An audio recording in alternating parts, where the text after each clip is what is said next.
Car மொத்தம் 11 கட்டியிருக்கிறோம். இதில் miss ஆகிருக்கிறது வந்து தீவ பகுதி வேலனை உர்ராத்துறை நெடுந்தீவு மற்றது கார்னர் இந்த நாளும் மிஸ் ஆகிட்டு அது நாளை கட்டுவோம். அதோட வலிகாமத்தில் தெற்கும் மேற்கும் இன்னும் போடல. அப்போ 6 எத்தனை மிஸ் 11 போட்டோம். மொத்தம் 11 மாதம் 6 போடல 11 போட்டோம். இப்போ கட்டுப்பணம் நேற்று சொல்லியிருந்தீங்க காணாத இருக்கேண்டு. இப்போ கட்டுப்பணம் எல்லாம் கிடச்சிதா? இப்போ வடகிழக்கில் போட்டிக்கிறது சொன்னீங்க. இப்போ கிழக்கு மாகாணத்தில் எந்த போட்டாச்சு? இப்போ கிழக்கு திருவோணமலையும் திருவோணமலை என்னிடம் அது அதுவும் போட்டாச்சு கிழக்கு. மற்றது இதுக்கு போடுறதுக்கு போய்கொண்டிருக்கிறோம். இப்போ புதுக்குடியிருப்புக்கு 4 மொத்தம் அதில் 3 போடுவோம். மற்றது வவுனியாவில் 5 நினைக்கிறேன். அதில் 3 கட்டியாச்சு. மிச்சத்துக்கு காசுக்கு வெயிட் பண்ணி கொண்டிருக்கிறோம். காசு முடிஞ்சு காசுக்கு வெயிட் பண்ணி கொண்டிருக்கோம். 2 என்ன இல்லை இது வவுனியா வடக்கும் மற்ற செங்கலடியும் செட்டிக்குளமும் அது ஜூஸ் இந்த 3 போட்டுட்டோம். ரெண்டு மிஷின் பட்டில் அந்த அறிக்கைகள் தொடர்பாக பாராளுமன்றத்தில் அதிகமாக பேசப்பட்டு கொண்டிருக்கின்றது. நீங்களும் ஒரு நாடாளுமன்ற உறுப்பினர் என்ற ரீதியிலே அந்த பட்டில் அந்த அறிக்கை தொடர்பாக என்ன நிலைப்பாடு? பாராளுமன்றத்தில் பேசிட்டேன். சுத்த நரியன்னு சொல்லிட்டேன். அதில் உண்மையாகவே என்ன நான் நினைக்கிறேன், இவ ஜேவிபி கொண்டு விரைவில் நினைக்கிறேன். அந்த ரிப்போர்ட் ஏதோ 3 மொழியாக்கம் செய்து கொண்டு வரேன்னு சொல்லியிருக்கேன். அது ஒரு பிரச்சனையாக போகும். பொலிட்டிக்ஸ் தானே போய் பிரச்சனையாக போகும். கடந்த காலங்களில் ஆட்சி அமைக்கப்பட்ட மாநகர சபையினுடைய முதல்வர்களுக்கும் உங்களுடைய முதல்வர்களுக்கும் என்ன வித்தியாசம் இருக்கும்? எவ்வாறு ஆட்சி நகர்த்தப்படும் என காலத்தில் மாநகர சபையில் என்ன நடக்கிறன்றது எங்களுக்கு உண்மையாகவே தெரியாது. அதான் நடந்தது. ஏனென்றால் எவ்வளோ ஆசை வருது, எவ்வளோ போகுது, எங்கே காசு ஒதுக்கப்பட்டது ஒன்றுமே இருக்கிறதுன்னு தெரியாது. இந்த முறை யாழ்ப்பாணம் மட்டுமில்லை, எடுக்கிற நாங்கள் வெள்ளுற சகல மாநகர சபை பிரதேச சபை எல்லாத்துலேயுமே முழுக்களும் லைவில் வரும்.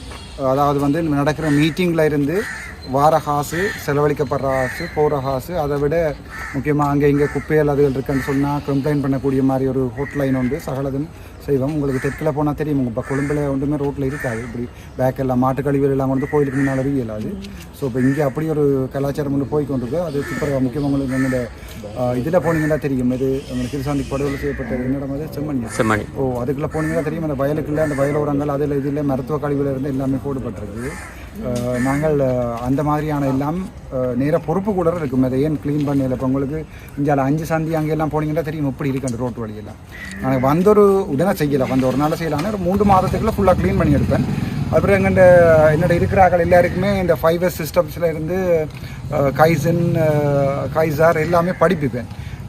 அதாவது வந்து இந்த குவாலிட்டி மேனேஜ்மெண்ட்ன்றது வந்து துப்புரவாக இல்லை எங்கள் அது யாருக்குமே தெரியாது. என்னது அதில் ஹாஸ்பிட்டலில் நாங்கள் அது மெயின்டைன் பண்ணோம். உங்களுக்கு தெரியும், அந்த கலர் பேக் வச்சு இங்கே பொலித்தீன் இங்கே இதில் வந்து உக்கக்கூடிய அப்படி போடுறது அப்படி முழு சிஸ்டம் செய்வோம்னு நினைக்கிறேன். ஒரு மக்களோட ஒத்துழைப்பு இருந்தால் செய்வோம். அதோட முக்கியமாக இந்த வடிகாலமைப்பு பிரச்சனை எல்லாம் இருக்குது.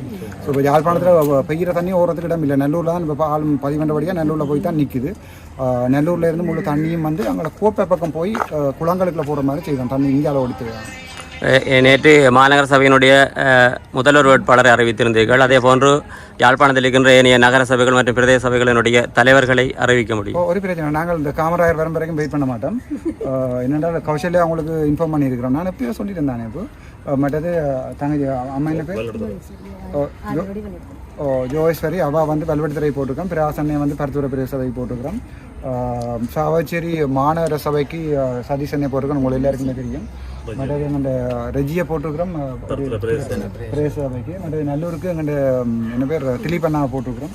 வேறு மற்ற எங்கள்ட லட்சிகனை வந்து வெளியாம் முழுக்க பொறுப்பாக போட்டிருக்கோம். அதில் வெளியாம் தென்மேற்கு அவர் பார்க்குறார். மற்றது அந்த அண்ணன் கொடியாமத்துக்கு ஜெயதாஸ் போட்டிருக்கிறோம். மற்றது இந்த மட்டாங்க போயிட்டு நினைக்கிறேன். இன்னொரு ஆள் அது வலியாமல் மேற்கல்ல லட்சியம் மேற்கு போட்டிருக்கோம். என்னடாப்போ இந்த பிரதேச சபையெல்லாம் ரன் பண்ணுறது சரியான ஈஸி. முக்கியமாக நான் எங்கண்ட ஆக்களுக்கு படிப்பிப்பேன். ஹாஸ்பிட்டல் மேனேஜ்மெண்ட் படிப்பிச்ச மாதிரி அட்மினிஸ்ட்ரேஷன் தெரிஞ்சிருக்கலாம் பெரிய பிரச்சனை வந்தீங்க. இப்போ உதாரணத்துக்கு ஒரு 5S சிஸ்டம் அல்லது ஒரு கிளீனிங், அது இப்போ உங்களுக்கு தெரியும் யாழ்ப்பாண கழிவுகள் எல்லாம் ஓட்டு மடத்தில் போட்டு எரிப்பட்டு பிரச்சனை ஒன்று இருக்குது. அப்படி கழிவு முகாமத்துவம் சம்பந்தமாக முக்கியமான பிரச்சனை எடுக்கப்படும். அடுத்த நீர் வடிகால் அமைப்பு, அதுக்கு பிறகு இந்த அனுமதி இல்லாமல் கட்டப்படுற கட்டிடங்கள் எல்லாமே ரெகுலரைஸ் பண்ணி வந்த கம்ப்ளைண்ட் என்ன அதுக்கு எடுக்கப்பட்ட ஆக்ஷன் எல்லாமே வெப்சைட்டில் இருக்கும், பார்க்கக்கூடியதாக இருக்கும். உங்களுக்கு பச்சிலப்பள்ளி பிளாஸ்டிக் போத்தல் தயாராக்கலாம். மற்றது பிளாஸ்டிக் போத்தல் எல்லாத்தையுமே நாங்கள் அந்த கழிவு மாமத்தில் உக்கக்கூடிய பொருட்கள், உக்க முடியாத பொருட்கள், மற்றது சில பேருக்கு வேலை கொடுக்கக்கூடிய இருக்குன்னு நினைக்கிறோம். சில பேர் வெளிநாட்டிலேருந்து சொல்லியிருக்கோம் தாங்கள் அந்த ரீசைக்ளிங் பிளான்ஸ் கொண்டு வந்து போடுறோம்னு சொல்லியிருக்கணும். அப்போ அவை அப்படி போட்டுச்சுனோம்னா இல்லை பேருக்கு வேலை வரும், அதிலேயே திருப்பி ரீசைக்கிள் பண்ணப்பட்டு சாமன் இப்போ அதிலேயே பார்த்தா தெரியுமா அதில் போட்டு அடிச்சுக்கிட்டாங்க. முன்னாடி அப்படியானது நடக்கான்னு நினைக்கிறேன். ஒரு நம்பிக்கை வந்து இருக்குது செய்யலாம்ட்டு. எப்போ வேட்புமனு தாக்கல் செய்ய போகிறீங்க? இன்றைக்கு 18 19 நாளைக்கு தாக்கல் செஞ்சுருவோம். காசு கட்டின காசெல்லாம் கவர்மெண்ட் தாக்கல் செஞ்சுருவோம். மற்றது இப்போ யாழ்ப்பாணத்தில் 6 மிஸ்ஸிங், முல்லைத்தீவில் 2 மிஸ்ஸிங், 2 உண்டு முல்லைத்தீவில் உண்டு. வவுனியாவில் இந்த தெற்கு சிங்கள பிரதேச போடையில் மற்ற வவுனியாவில் 1 மிஸ்ஸிங். மற்றது மன்னார் இன்னும் ஃபுல்லாக கம்ப்ளீட் ஆகலை. மன்னார் தான் பிரச்சனையாக இருக்குது. மற்ற இடமெல்லாம் சரி.